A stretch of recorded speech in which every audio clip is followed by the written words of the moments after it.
Welcome to your Lake Anna Market Update, April 2025. Today, I'm going to be giving you straight facts on what's happening right here in the local market. No fluff, no hype, just real data and real insights on what matters to Lake Anna buyers and sellers.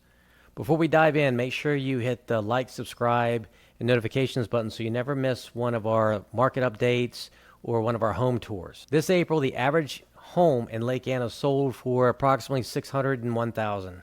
That's up over 50% compared to April of last year, when the average home sale price in April was approximately $393,000. List prices also increased, now averaging $718,000 approximately compared to $586,000 a year ago. The biggest driver behind the spike, buyer demand for updated lakefront and lake access homes and homes that are within good proximity to the lake. We're seeing more demand for homes on the public side. However, homes are selling on both sides of the lake.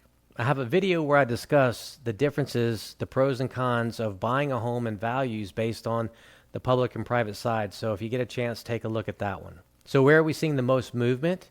Well, it appears from the data that the southern end of the lake seems to be leading the way with high-value sales thanks to deeper, clear water and some larger luxury homes. Meanwhile, the northern end remains strong also because of easy access to D.C. and Northern Virginia. But pricing there tends to be a little bit more affordable also, which attracts a lot of buyers. Now let's clear up something because we get questions on this quite a bit. People say, well, Zillow said this house already sold, or Zillow says that this house was only in the market a few days or has only been on the market a few days. Here's the truth.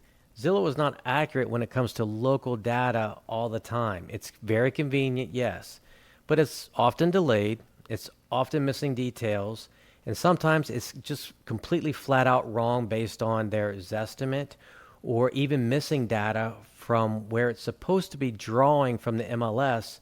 It may leave something out. And that has been a real issue even recently with certain listings that Zillow has had lots of problems with, including not showing waterfront homes as being waterfront. You would have to search for it specifically and kind of trick it to actually showing you all the homes that are available as waterfront. So as a buyer, that could be detrimental to you, and you could be missing a home that's perfect for you or your family or as an investment. So let me give you an example. One of the things that can happen is a property gets relisted. Well, what happens is Zillow resets the days on market, which makes a stale listing look brand new. And if you're only looking at Zillow, you're going to think that's a brand new listing if you've never seen it before. It also estimates pricing based on general formulas, not actual buyer behavior, like whether the home has deep water, whether it has dock access or has a dock, or does it sit on the public side? How much waterfront does it have? Is it on the private side? All of these things are factors, but Zillow cannot tell those factors when it gives you these numbers. If you're relying on Zillow to understand the Lake Anna market, you're only getting partial truths. You need local facts, and that means MLS data. We've seen listings marked as pending that have actually been closed for weeks.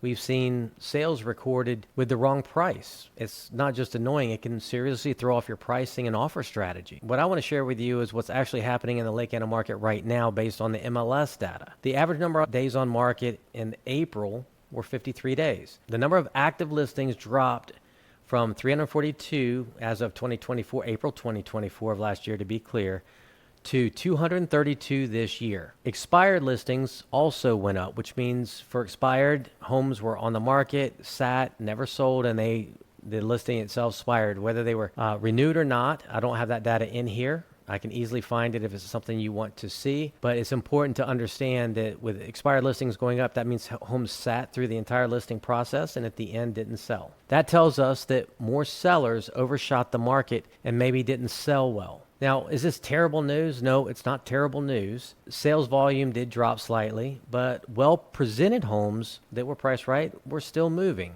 Lakefront homes are still in the highest demand, but buyers are being more selective than they were a year ago. They've got more choices, more patience, and more negotiating power. That means if you're selling, you can't just throw your house on the market and expect a bidding war, especially if that's what you've been hearing by people who had homes here at the lake and they sold at the peak times, especially during the COVID years when people were flocking to Lake Anna and paying well over price cash and also not even having contingencies in their offer. So Those days are not really happening right now, and you have to have somebody who can explain the market to you so that you're well informed and know what to expect. Homes need strong marketing, they need accurate pricing, and they need a very polished launch. And if you're buying, you want to make sure that you're getting local verified data, not numbers from an algorithm that doesn't understand what matters at the lake the most. We live here, we work here, and we know what's really happening because we're in homes all the time, talking to buyers all the time, and talking to sellers all the time. We watch the trends and we monitor it in real time and make adjustments quickly. So this has been your Lake Anna market report for April 2025. If you have any questions, reach out to us. Please do us a favor, like this video, subscribe to our channel, and hit the notification button so you never miss one of our videos that comes out. You never know which one could give you the perfect information you need to move forward in either selling, buying your home, or other information that could be helpful to you. We do this simply because real estate here, it's not just one size fits all. We want everybody to be informed, and we want to be here to help those that need advice or guidance when they're either buying or selling. We'll see you in the next video.